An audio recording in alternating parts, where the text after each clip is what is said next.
In January 2023, a rocket dropped from a 747 lit its engines over the Atlantic and climbed. Minutes later, one dislodged fuel filter killed the flight and erased a $4 billion company. Here's the bet that built the company.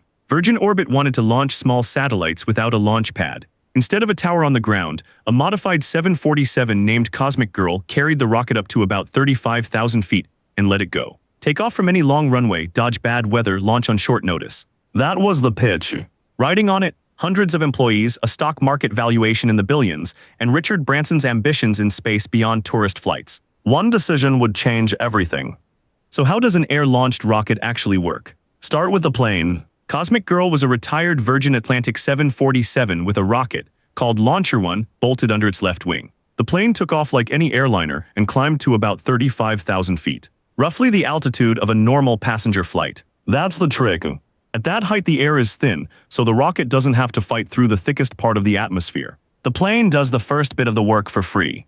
Then comes the release. The 747 pitched up and dropped the rocket. For a few seconds, Launcher 1 just fell. Then its engine lit, and the rocket pulled away and climbed on its own toward orbit. Why bother?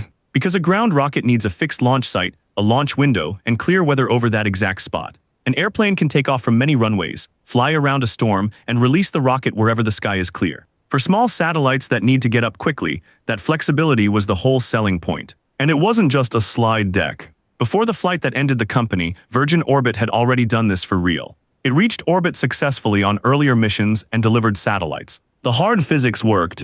The plane climbed, the rocket dropped, the engine lit, and payloads made it to space. That covers the how. Now the flight where it went wrong. Now the flight that mattered. In January 2023, Virgin Orbit tried something no one had done before. Reach orbit from British soil. The mission was named Start Me Up, after the Rolling Stones song, and it launched from Spaceport Cornwall in southwest England. This was a national moment. The United Kingdom had never sent anything to orbit from its own ground. Cosmic Girl took off from a runway in Cornwall, flew out over the Atlantic Ocean, and released Launcher 1 at altitude. Exactly as designed. So far, so good. The rocket fell, the engine lit, and the first stage did its job. A rocket like this works in two parts called stages. The first stage is the big lower engine that does the heavy lifting off the bottom. When its fuel is spent, it drops away, and a smaller second stage fires to carry the payload the rest of the way to orbit. On this flight, stage 1 performed. Then the second stage took over, and it failed to reach orbit. The rocket came up short, fell back, and the satellites on board were lost. Think about the stakes in that moment. This was the first ever orbital launch attempt from the United Kingdom, watched by government officials, press, and a crowd in Cornwall. Success would have opened a brand new launch business in Europe. Instead, a headline flight ended in a public failure, and every camera was pointed at it. A win here could have carried the company. A loss put a target on it. So what actually broke? The answer is almost absurdly small. Here's the part that fits in your hand. The company's investigation traced the failure to a fuel filter inside the second stage engine. A filter's job is simple. It sits in the fuel line and catches any debris before it reaches the engine, like the strainer in a kitchen sink drain catching bits before they clog the pipe. During the climb, that filter came loose. It dislodged from where it was supposed to sit. Once it moved, the neat flow of fuel into the engine broke down. And here's the chain reaction.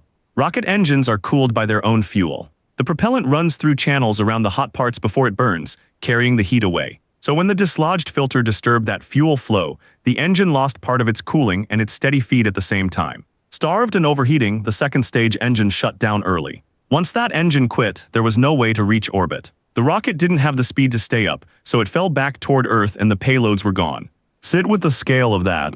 A rocket is millions of dollars and years of engineering. The plane, the crew, the fuel, the satellites, the national first. All of it depended on one small part staying exactly where it belonged. It didn't. A component you could hold between two fingers moved a few inches out of place, and the whole flight was lost. No sabotage, no explosion on the pad, no dramatic villain. Just one filter in the wrong spot at the worst possible time. But a failed flight is not the same as a failed company. So why did this one filter end the whole business? Here's where the money runs out. Long before Cornwall, Virgin Orbit was burning through cash faster than it was bringing it in. Building rockets is brutally expensive, and each launch earned far less than the company was spending to operate. It had gone public through a fast stock market deal, the kind popular in that era. And at the peak, the market valued it at billions of dollars. But a high stock price is not the same as money in the bank. After the failed flight, the company needed emergency funding to keep going, and it went looking for a lifeline. That rescue never closed.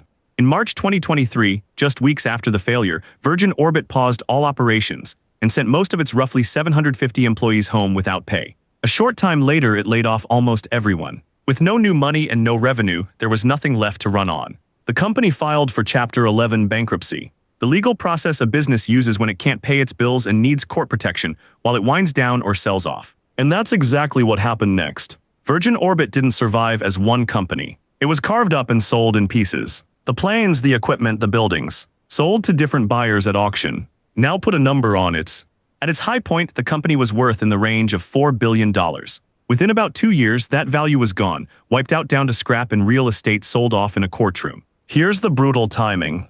The technology had already worked in space. The plane still flew. The engineers were still brilliant. But the bank account hit zero at the exact moment the company most needed a second chance.